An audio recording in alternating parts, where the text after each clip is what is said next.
आप बहुत मेहनत करते हैं अपने बिजनेस में, नए नए कस्टमर्स को एक्वायर करते हैं और आपका बिजनेस बढ़ता है। ये बहुत अच्छी बात है। मगर इसके साथ साथ जो बहुत इंपॉर्टेंट है कि जो ऑलरेडी आपका कस्टमर है, आपका कंज्यूमर है, उसको इन्वॉल्व रखना, उससे रेकरिंग बिजनेस लेना, उससे रेफरल लेना, वो बहुत ज़रूरी है। क्योंकि फ्रेंड्स, किसी भी नए कस्टमर को एक्वायर करने में ज़्यादा मेहनत लगती है। ट्रैवल भी करना पड़ता है, उनसे मिलना पड़ता है। और आप जानते हैं कि लॉ ऑफ एवरेज है, तो बहुत सारे लोगों से मिलने से कुछ ही कस्टमर कन्वर्ट होते हैं। तो cost of acquisition of new customer is high. दूसरी बात ये भी इम्पॉर्टेंट है कि एक एग्जिस्टिंग कस्टमर को अगर हमने अच्छी सर्विस दी, उसको हमने सपोर्ट किया, उससे रिलेशन बिल्ड किया, तो वो लॉन्ग रन में ज़्यादा वैल्यू जो है बिजनेस की देता है। फॉर एग्जांपल, मेरे पास एक बार एक इलेक्ट्रिशियन आया था। एक स्टोर से मैंने एक फ़ैन ख़रीदा था और उस फ़ैन के इंस्टॉलेशन के लिए उसने एक इलेक्ट्रिशियन को मेरे पास भेजा, जिसको मैंने उस दिन 200 रुपये उसने मुझसे लिया। मगर आज इस बात को सालों हो गए हैं और वो इलेक्ट्रिशियन रेगुलरली मेरे को ऑलमोस्ट हर महीने मेरे घर पे किसी ना किसी कारण से आता है और वो हज़ारों रुपए, लाखों रुपए इनकम कर चुका मुझसे बाकी की जो सर्विस है। यानी कि पहली सर्विस उसने अगर अच्छी करी तो फिर लाखों रुपए का बिजनेस एक क्लाइंट ने उसको दिया। तो ये भी इम्पॉर्टेंट है। दूसरा, जो सेटिस्फाइड कंज्यूमर होता है वो औरों को भी फिर रेफरल देता है कि भाई मैंने ये प्रोडक्ट लिया, मुझे अच्छा लगा। अभी हमारा हमारा जैसे क्लिनिक का रेंज है, मैंने किसी को दिया, उनको अच्छा रिजल्ट मिला। उनका चेहरा देख के किसी और ने उनसे पूछा, अरे आप क्या यूज़ कर रहे हो, उन्होंने उनके बारे में बताया। तो एक व्यक्ति से 4-5 लोगों ने प्रोडक्ट को ले लिया। तो रेफरल बहुत अच्छे मिलते हैं। दूसरा, अगर हम कस्टमर रिटेंशन यानी कि ओल्ड कस्टमर को हम अपने इन्वॉल्व रखें उसको, तो वो हमें जो है वो नए व्यक्ति के बदले ज़्यादा बिजनेस देने की उसमें क्षमता है। और डाटा बोलता है कि 80% of future profit come from 20% of existing customer. इसलिए हमें हर कंपनी जो है, जब हम कहीं से कुछ लेते हैं, लॉयल्टी प्रोग्राम्स देते हैं, हम लोग पॉइंट्स देते हैं। उन पॉइंट्स को हम लोग चाहे आप अमेज़न पे करें, कहीं पर भी करें, रिलायंस में करें। मैं जब दिल्ली जाता हूँ तो रास्ते में मैं हल्दीराम पे रुकता हूँ और वहाँ पर हम कुछ भी लेते हैं तो वो मोबाइल नंबर फीड करते हैं। पर मैं देहरादून में कुछ सामान लेने गया होली के टाइम पे, तो उसने बोला साहब आपके 180 रुपया हो रखा है, कुछ एडजस्ट कर दूं। मैंने कहा कर दो, बहुत अच्छी बात है। सो खुशी भी होती है। तो मैं अब जब भी जाता हूं तो सोचता हूं यार यहाँ पर बोनस पॉइंट्स मिलेंगे। सो कस्टमर रिटेंशन बहुत ज़रूरी है।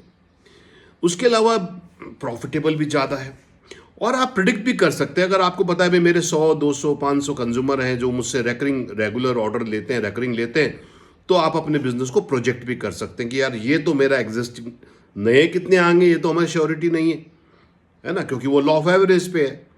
मगर पुराने को हम जितना एक्टिवेट कर सके तो हम अपने बिजनेस को प्रिडिक्ट भी कर सकते हैं कि भाई मेरे पास इतने तो लॉयल कस्टमर है, इनसे मुझे रेकरिंग बिजनेस तो ये आता ही है।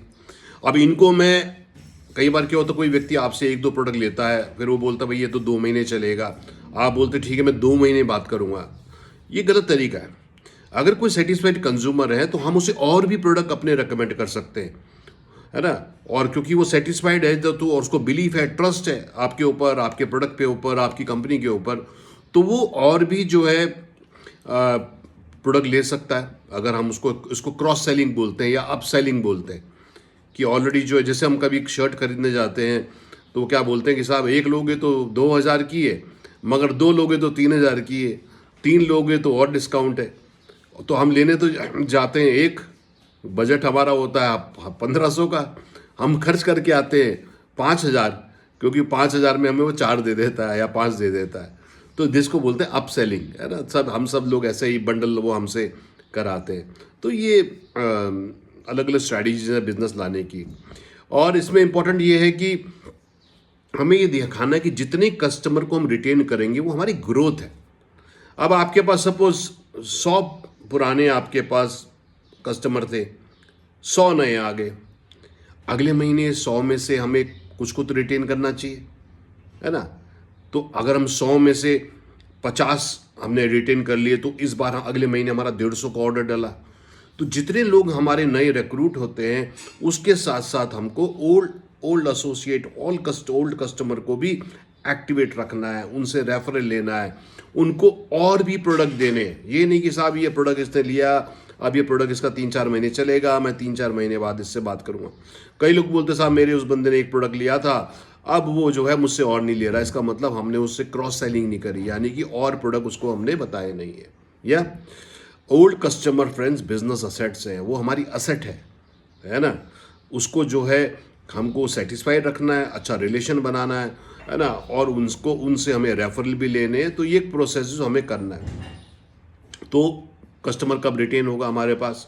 जब हम उसको वैल्यू देंगे, हम उससे रिलेशनशिप बिल्ड करेंगे, और ट्रस्ट, क्योंकि सबसे पहले व्यक्ति को ट्रस्ट है, और ट्रस्ट कभी टूटना नहीं चाहिए, क्योंकि एक बार एक व्यक्ति का ट्रस्ट टूट गया फिर वो हमसे कभी कुछ नहीं लेगा।